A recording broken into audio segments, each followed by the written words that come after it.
ka dhagaysa raadiyo xuriyo wararka iyo warbixinadii u dambeeyay faalooyin iyo barnaamijyo xiiso leh raadiyo xuriyo codka shacabka ogaadeenaya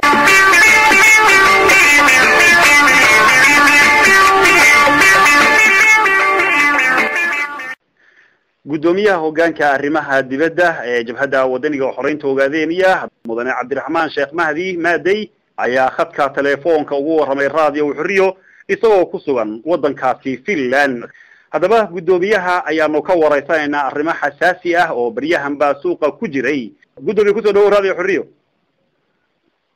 wadooyinka raadiyo xuriyo waa salaamaya dhammaan shacabweynaha Soomaaliya ogaadeenaya dhammaan ummadda Soomaaliyeed.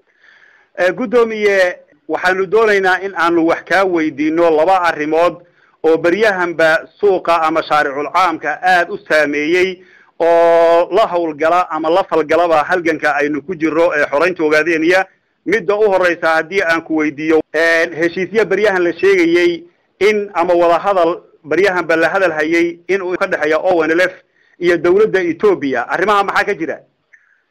arrintaasi waa dhab weeye. waxa weeyaan dawladda Ethiopia muddo hadda laga joogo sanadkan si ayay xiriir la samaysay dawladda Kenya iyadoo ka codsanaysa in maaragtay dhexdhexaadin ka abuuraan iyo ONLF. dawladda Kenya arrintaa way aqbashay kadib waxa weeyaan bishii December sanadkii hadda lasoo dhaafay 2011kii ay wafdi soo direen lagu kulmay London. wafdigaasoo soo jeediyay in maaragtay ONLF waxay ka qabtay in Ethiopia la wada hadashiyo. halkaasoo wafdigiisa oo aan la soo joogay oo gudoomiyaha sheergareynayay arrinta iyada waxa weeyaan oo aan la si buuxday oo aqbashay in wada hadal maadaama shuruudihii wada hadalka ay fuleen oo ahaa in la helo dad dhexaadinaya iyo dal dhexaada oo lagu wada hadli karo. marka saasay ku aqbashay oo aan la wada hadalka inay ka qayb gasho. arrinta waa arrin xaqiiqo jirta weeye. waan gartay gudoomiye hadda marka dabqaadka ay idinka dabqaadayso dawladda Kenya oo ay u kala dabqaadayso ONLF iyo Ethiopia xagee hadda maraya xaalkiis? hawshaas meel fiican maraysa saad la socoto wada hadalladu waxa weeyaan waa marka la doonayo natiijo in laga keeno waxay u baahan yihiin diyaargarow badan oo dhinacyada maaragtay wada hadallada ka tirsan ama ha noqoto labada qolo ee haysa ama ha noqoto dadka dhexdhexaadinaya. marka adigu muddada sanadkan horaantiisa waxaa lagu mashquulsanaa muxuu ahaa wada hadalladaas inay dhacaan. qolo walbana diyaargarowgeeday ku jirtay. wada hadallada way soo degdegayeen weliba jooga wada hadla 3 sano ilaa 3 sano bar bay ku qaadataa diyaargarowga. laakiin runtii waxaa la isku dayay in lasoo gaadiyo waqtiga sida ugu degdeg badan loo diyaargaroobo dhinac walbaba. marka diyaargarowgii waa iska gabagabo weeye. waxaan rajaynaynaa sanadkiisa gol ay noqotaba in maaragtay laisu yimaado lasor fariisto hadduu ilaahay maaragtay aqbalo. waan gartay cabdiraxmaan kala fogaansho aad u fog baa jiray oo labada dhinacba ay isku diidaanaayeen. hadda yaa tanaasul sameeyey oo mawqifkii iyo meeshii uu taagnaa ka soo degay? runtii waxa weeyaan wada hadalladu sidoodaba waxa weeyaan duruufaha qolo walba danteeda ayay ku salaynaysaa. waxa weeyaan tanaasulka iyo ereyada adeegsigooda kolley marka wada hadal la gelayo ma habboone. qolo hebel baa isdiifiya qolo hebel baa wax yeeshay in la yidhaahdo. waxaa laga soo qaadanaya wada hadalkan qolo walba inay dan kale xisniya in yani xal la gaaro la isku dayayo. marka anigu waxaan u dhigayaa saa uma dhigay. waxaan oranayaa way bislaatay waqtigii la wada hadli lahaa. bini aadamku markuu iskhilaafo marka hore qolo walba dardarteeda carcarteeda wadataa. hase yeeshee muddo markuu khilaafku socdo dhibka uu bato waxa weeyaan waxaa abuurmaya jawi in marka labada qoloba ay dareensan yihiin wada hadal uu habboon yahay. marka waxaad moodaa waqtigeeda la wada hadlahaa inuu bislaaday. marka labada qoloba waxa weeye diyaar ba u yihiin wada hadal substantive oo maaragtay macquula inay galaan. waxaan rajaynaynaa inuu nasiiyo wada hadal marka la nasiiyo fiican inay kasoo baxdo. marka wax tanaasul qolo gashay qolo wax oran mayna laakiin waxaan oranaynaa in wada hadalku waqtigiisu bislaaday. waan gartay gudoomiye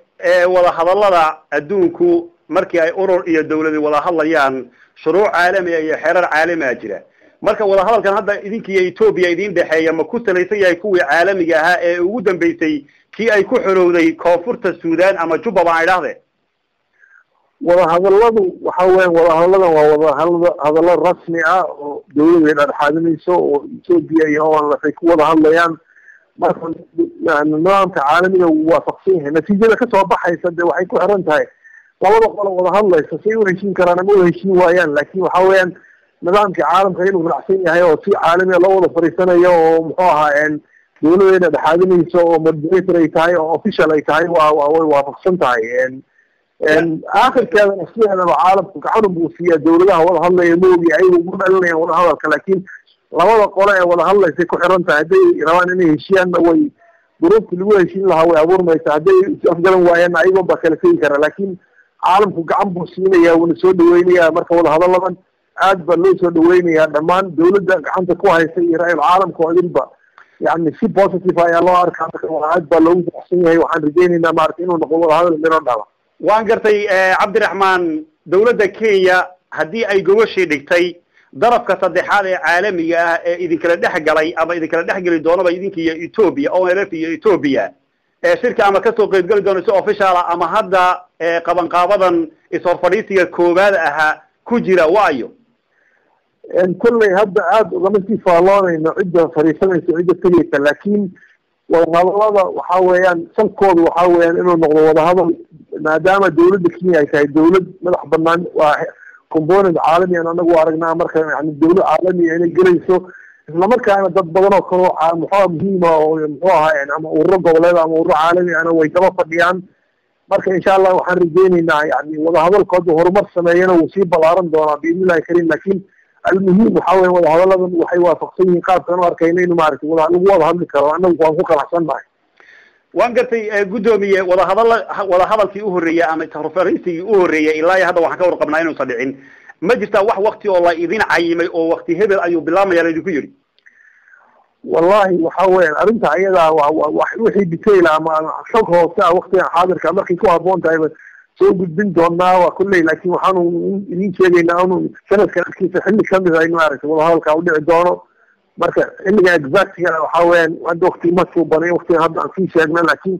كل وين ابنها وقتي ولي عدانه إن شاء الله ونسافر قرشي لو طلق لي وأنا كنت على وانقرتي مجرى واحد لو إذا نحمر يديك يا إثيوبيا كي هيديك لا تبقاته لكن مركي لبدي نبى أو قلاتين إلا يديك لا تبقاته واحد أو الله سمايتين أما إذا الله سمايين إثيوبيا يديكم مجرى ما إلى واحد دولة ما واحد وحاول إلا 1998 كده بيعمل الدولة توبي حيث ولا جن معنا جالن وهذه دق عبد الرحيم الدولي والهذا في كذا عيموها يعني جودها وهذه يكذب أو أنا توجد في حرير توصل يعني توبي الله يلا مركا سدد بالنولي ستوصل ولا توبي حرير توصل الله ما يلا مركا وحرجينا وإنه قبل هذا دونه مركا والله هذا اللي سوي ما بين توصل ظهر طريقنا لكن وحرير توصل مجرى أو أنا توبي عيالا شروطها أدول إثيوبيا كوحدانا إنه كذا عوضا صدحات ودن نبتجليها ضرب صدحات نوجوه ما وحيصلك كوهيسا أما يكي من يصاب بالماضي هراء هذا كذا واجته الله ونحرسته نفتي هراء دق عبد الراسين لو خارجي يكون فدلا كوي من يصاب. طيب كم إذا عرنت صحيح هيدو أمي أوزي معناها ما دام يعني اللي بعتوها سيد عظيم آمنات دي مالكم كشيء مركا في كونفرنس كلوس عليه مركا ضد الحاجة أن اللي بتجليها إنه والغوة هالله يعني طلع بعد ما السنة ده بدأتكم مركا إسلايان وحاول ضد إسلايي وحاول بإنتهاء الأكل والسوي بعد هذا يعني يتمنون كره يعني وين يجي ضد ده حاجين هي ما عرفتي إنما خاتي والجيران ما عرفتي بس كان يعني في جو حسلان أو محاها يعني حرها وملح بنا الله والله الله في علو في يده وعلو بعيه لا لما اللي يسرع عليه ده حاله. وانقرتي قدومي أدعو ما تنتهي وحا كجير السوق أما شارع العام كبأدت كجيا لا ولا هذا الله دولة إثيوبيا هي أوروكا أو أنا بس بريها لا يوكل دقائق دولة كينيا تفاصيل فربضان هي فترة فربضان وآذى اللي قد بحيي وفدي ذي كتب جري لهيد ولا هذا الله وجه جيسة كوباد إلا يهدى إن دياري هنا ديار هين أريد السوق أدى وجهت أريدها مع كذا أنا بس عندي ولا هذا ودي أجرودي أما حق حبنا هالنقطة أما حق ما أعرف مقوها وحي الله بعنا وقرايبين مركا أرنت عيدا وحوين وأنا لا صعنا إن ضد كدلالة كبيع مشتريا وأرمها ولا هذا كبيع شيئا أما مواقفته أنا لفصيرية أما محوها وحاسة بعيد ما لها لورودي لكن وحاول واحد كمجري وحاول أنا أرنت هذا ورسنتهاي وأنا ديار ويه وحل شيئا وح الردي هذه الشيء لا مجري وحاول ما أنا قياس كرن ما يغنى الموقف طبعا فلما أنا صعدان مركز لكن هو شيطان في أنتوا ما عرفت في قرية مركز مغلب وقصة شيء سيالك كدري ما عرفت أنتوا يعني واحد بيجي هذا كلام ياها وحكوا الأردي لكن واحد هي الملعب وبيعوي بتكور هي يعني مواقفته أنا في واحد ماشي لتجيسيه بدأ يتعي شيء كتجيسه لكن يوم تجوا اللي في دياسية والله يا بين ما عرفت أنا قارن لما خلي واحد بعثنا ملها qarsoodina maba ahaba shir caalamiya la tegaya marka qofka dadka tegaya in la ogaado in la ogaado muhiimad weynkaas anaga nooma siina waxa taa qarsoodi ma aragnaba waa gartay wadahadalladu meesha ay ka dhacayaan wejigooda koowaad dad baa waxay leeyihiin Kenya ma ahe Kenya waxay u lahayd martigelinta koowaad ee kala dalqaadka lahayd inay Kenya ka dhacayso magaalada ay ka dhacayso Nairobi iyo Mombasa iyo haba yaratee wax nooga sheegi karto Kenya waa dawlad sovereign xor ah oo awood u leh inay shir qabato marka waxa weeyaan meel kale sabab ay ugu qabato ay hadii dhaxaadinayso marka meel kale ku geynayso macnaheedu ayaga amaankeeda aan sugi karin way taas marka waa ihaano loo jeesanay dawladda Kenya way ku filantay amaanka iyo inay shirka qabato taas ayada marka halkan jiro dawladda Kenya qabanaysa laakiin exactly ma shirka lagu qabanayo waxa weeyaan waa iska unarin amni way ma loo sheegay laakiin say sheegayaan ma aha waan gartay gudoomiye ugu dambeyntii hadal haynta iyo isxorfariiska Ethiopia la isxorfariisay si caalami ah aad bay dadkii u saameysay siiba wadanka ogaadeenaya gudihiisa magaalooyinka oo sida jigjigiye dir dhab iyo gudiga aad baa looga hadalaya dibadana iska badaaba marka shacabkii ogaadeenaya maadaama tahay gudoomiyaha hoggaanka arrimaha dibadda ama xoghaynta arrimaha dibadda ee Jawxo maxaad ka leedahay arrintaasi u diyaar garow intee la u diyaar garoobaya shacabku maxay u keeni kartaa horta dadkeenu inay ogaadaan way wada hadal iyo heshiis inuu kala duwan yahay dadku ayagoo dagaalamayo iyo wada hadalladu soconayaan wada hadalladu way dhaaraadaan 5 sano ay socon karaan 20 sano 100 sano ay socdaan wada hadalladu wayna socdaan halgankuna wuu socdaa marka koowaad halganka ayaa sal u ah wax ka soo baxay wada hadallada halgankooda inay yareen oo halganka guntiga dhiisa isaga dhigaan oo u adkeystaan oo u diyaar garoobaan oo xoojiyaan halgankooda waa laga maarmaan weeye dadka badanaa dawladaha waaweyn wada hadallada dawladaha waa lagu kala furfuraa oo khilaaf baa lagu abuuraa oo rajac la geliyaa waxa weeyaan halgankeena wuu socdaa xaqeen weli ma nahin halgankeena uu soconaya wada hadaladana waan wadaynaa isbiidilaahi kariim wada hadaladu waxa weeyaan waa dagaalkii kamid tahay yani qaadka mushkiladaha lagu xaliyo ama xoog baa lagu xaliyaa ama af baa lagu xaliyaa marka wada hadaladu inay soconayaan oo ay sidaa u jireen waa inay u ogaadaan oo wada hadaladu inay ahayn waa la heshiiyey laakiin waxa weeyaan wada hadaladu ayagu waa qayb kamid ah halganka muhiima weeye wayna dhacayaan natiijo fiican inay kasoo baxdana waa rajaynaynaa laakiin qasab ma aha inay natiijada la doonaya kasoo baxdo marka waxa weeyaan wada hadalada saa haloo gaashaanto haloo diyaar garoobo isla markaana waxa weeyaan mar walba wax wanaagsan baa la fishaa filashadu nina yani xag ilaahay wax wanaagsan baa laga fishaa haddaan maan filayna in wada hadalkan ay wax wanaagsan keeni karaan ma waana galeenba marka laakiin waan ku talagelaynaa wada hadalladu in xumaan iyo samaan ba ay ka iman karto saa inay ku talagalaan weye laakiin nuxurku waxa weeyaan halgankii wuu socdaa yani waa la wada hadlaya macnihii maaha waa in la heshiiyey maaha yani sida loo qaadan maaragtay khalad aan loo fahmin gudoomiye waan gartay horta ma la odhan karaa wada hadalladan ay ONLF hadda gelayso Ethiopia ay soo codsatay ee shuruudihii ku ogolaatay ONLF iyo shacabka ay hogaamisay ogaadeen iyo qadiyaduba guul bay u tahay ma la odhan karaa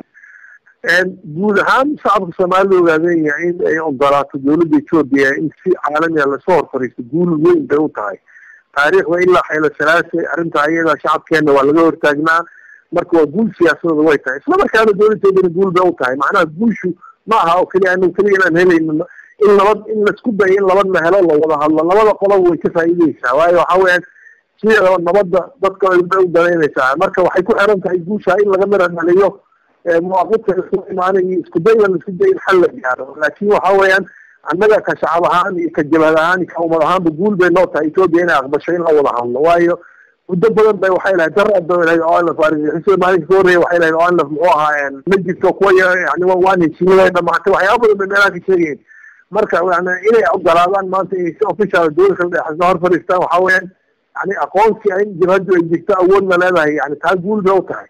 isla markaana Ethiopia lafteeda kuma khasaarayso guul bay u tahay waayo waxa weeyaan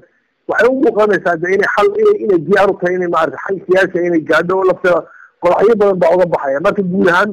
waxaan rajaynaynaa in shacabka geeska afrika guule u noqoto yani guusha keligeed ma siinayno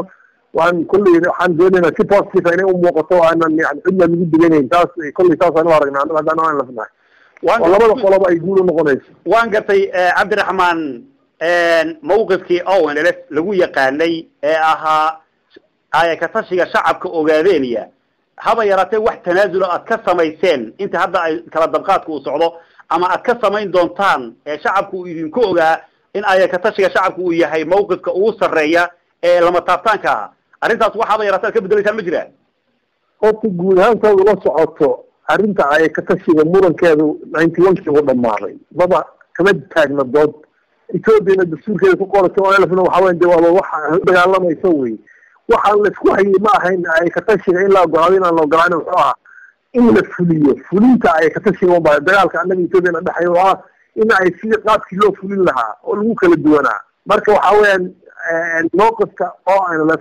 ما قال ما لحظة هو قاعدين أو أنا لف إعلانها يعني شعبك أي كتسير شعبك الصومالي الغازية واحد مديني كرام قارن كرام شعبك الصومالي الغازية تكلم قالها دحملها بدي فلين دمرها حنا أورخاتها مالها شوينها شعبك قارن كأيها قاصي مركب واحد بدل كرام معه مركب واحد أنا أعرف في كتير نزول كرام ما بعرف كأيها مركب واحد كان لاسيا اللي واحد ما يسكت شيء يعني waxa lagu gurdatay waa qaabka loo fulinayo ee qaabka waxa ay u dhacayaan isla looga wada hadlayo moogi ma ka taagna arrinta ay ka tashay hata ay toodi suuqyada ku qorto muranka waa taagna maanta waana xeer caalami ah laakiin waxa la isku hayo qiyaamada ka taagneed oo isku daamarsan waxa exercise si loo fulinayo ka tashiga taasna waxa weeye shacabka dan loo helin waxa uu soconaya aad baad u mahadsan tahay kaasina wuxuu ahaa dhageystayaal gudoomiyaha hoggaanka arrimaha dibadda ee jabhadda wadaniga xoreynta Ogaadeniya Cabdiraxmaan Sheekh Mahdi Maaday oo raadiyo xuriyo ugu waramayay wada hadallada baryahan basaaqay suuqa oo markii ugu horeysay uu ka cadeeyay raadiyo xuriyo wuxuuna ugu waramayay isagoo jooga wadankaasi Finland magaalada Helsinki wixii maanta jira iyo warkii midka soo dhacay xuriyo waa mahuraane maqlo ka dhageyso فالله يسألني برنامج هذا الوين هي ومهران ما قرأ كذا يسوع حكمة مرتدية سوغان تميدا حرية ومهران ما قرأ كذا يسوع دتكوا ما تشي ولما واكم مقصودين